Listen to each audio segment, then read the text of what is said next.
The best advice that I ever got when I was starting out, never give up. And I never did. It's in my nature.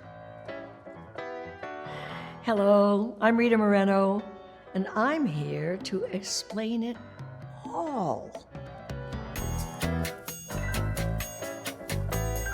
I was a natural performer. When I was 4 and 5 years old, my grandpa in Puerto Rico would turn on the record player, and I would dance for him. And when I realized how much I amused him and how much he loved to watch me, I remember thinking, this is good. I like this a lot. You know, sometimes you're wired a certain way, and I was wired to perform. I loved it. I think that I found myself, as it were, my true self, only as I started to participate in psychotherapy. And I was there with the idea and the objective of being a more complete person. I knew I wasn't, and I knew that I wasn't as a result of the racial bias that I experienced as a young girl, and in Hollywood for that matter. I understood that I didn't have much value, and that I didn't have much value because I was an outlier from another country. So it took me a long time to get to the stage of my life where I could say, I do have value. I am a good person. I have talent. I deserve to be heard. It takes a long while when you have been indoctrinated at a very young age to feel otherwise about yourself.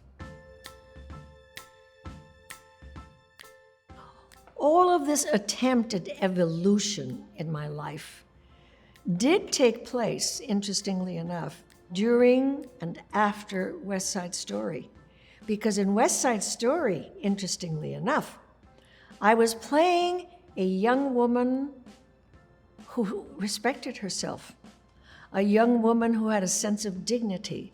And she, curiously and perversely, Anita, became my role model at a very late stage in my life, because I never had a role model. I mean, in my time, what was that? A mentor? Role models, yes, you could have. So I chose Elizabeth Taylor at the time. But mentors didn't even exist for someone like myself.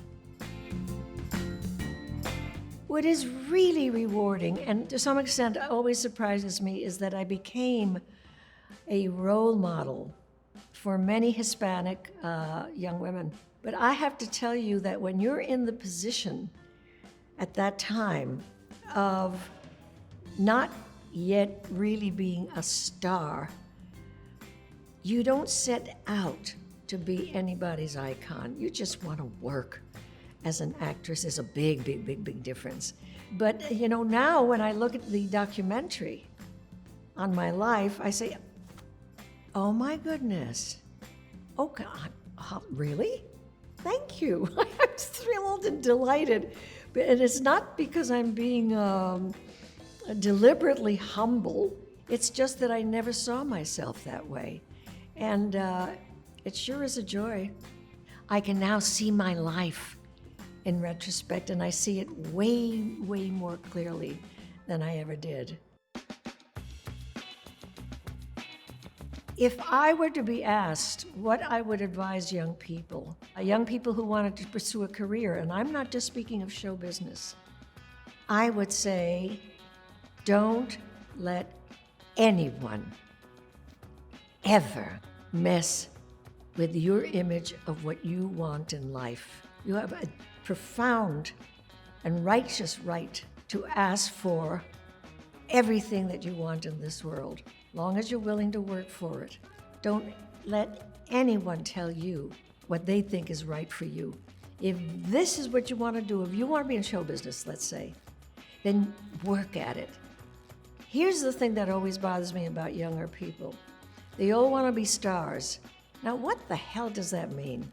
And I always ask young people, well, does that mean that you're willing to sacrifice much in your life in order to pay for dance classes or acting classes and maybe doing side jobs so that you can become a good actor or actress or dancer or singer. You can't just be a star. It happens once in a while, but it rarely happens. Of course, if you have extraordinarily big breasts, that's helpful, but I didn't and I don't. And I managed. That made me laugh. Let me tell you something about the other side of myself that has absolutely nothing to do with being confident and being proud of yourself. I call her Little Rosita. And she's a little girl who's a brat, who lives in me. She will never go away, obviously, because I still can't get rid of her, and I'm about to be 90.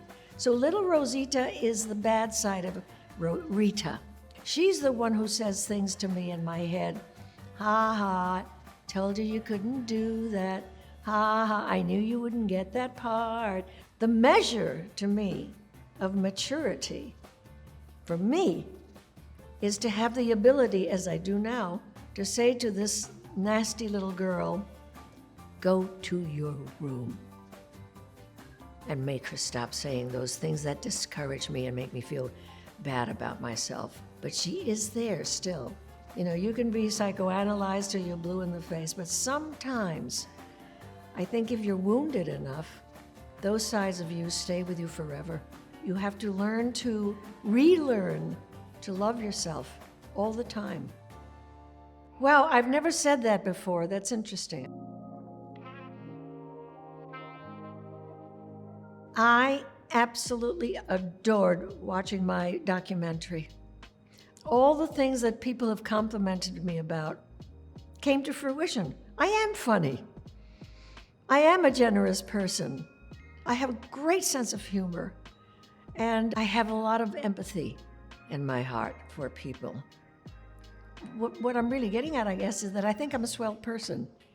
Do you know the kind of work it has taken for me to be able to say that without being embarrassed? That took a lot of work, but yes, I do like myself. And if I'm ever unhappy, I'm a person who's always talked to herself like my mother did. I mutter. I tell me jokes. I tell myself jokes as I'm cooking or whatever, and if they're funny enough, I will laugh out loud at them, and I'll say, Rita, that was good. But I do talk to myself. I keep myself company. I think the best part of being me right now, and I guess I'm reaching milestones all over the place because I'm going to be 90 very soon, is the very real notion that I'm still here. I'm still performing. I just finished a movie recently called The Prank. I'm still doing what I love to do best. That is the best kind of luck. I know it, and I do appreciate it.